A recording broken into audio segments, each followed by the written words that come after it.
So today the CDC has made some updates and some changes to the operations manual for simulated and restricted voyages.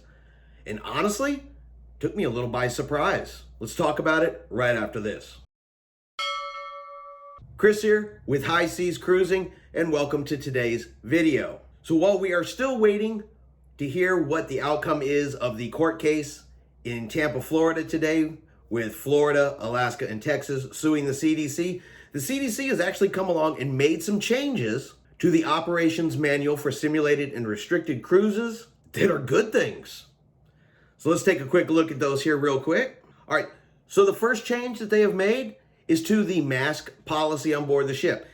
I just did a video a couple days ago, I'll link to it up here, where I completely disagreed with some of the masking policies that the CDC was putting on passengers that were fully vaccinated. And apparently the CDC agrees with some of it. So cruise ship operators, at their discretion, may advise passengers and crew that if they are fully vaccinated, they may gather or conduct activities outdoors, including engaging in extended meal service or beverage consumption without wearing a mask, except in crowded settings.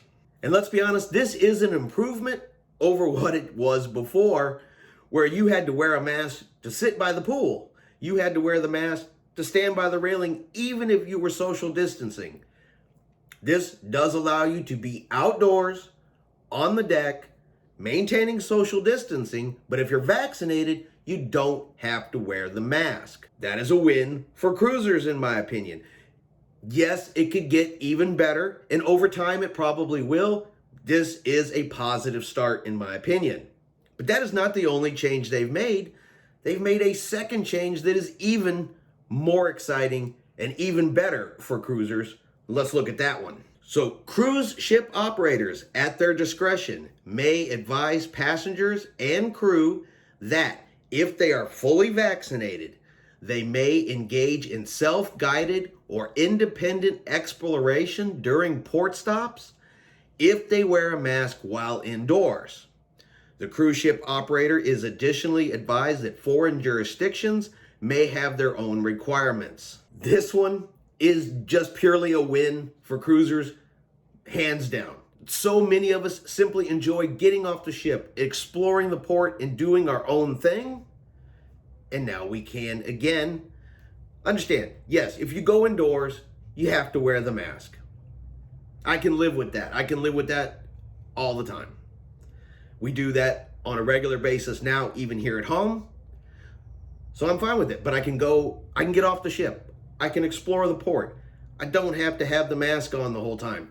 You can walk along the beach on a private island and you don't have to wear the mask, and you can go off on your own and have your own excursions in accordance with any local rules and laws for the port you visit. Again, a win for cruisers. So this was just a quick update. I wanted to share these changes that the CDC has put out because, like I said, it's great news. It is positive news for us. Still waiting to hear about the court case currently going on in Florida. As soon as we have some information on that, I will get that out to you as well. Hope you enjoyed today's video. If you did, let's give it a thumbs up. Have yourself a great day, and we will see you out on the high seas without a mask.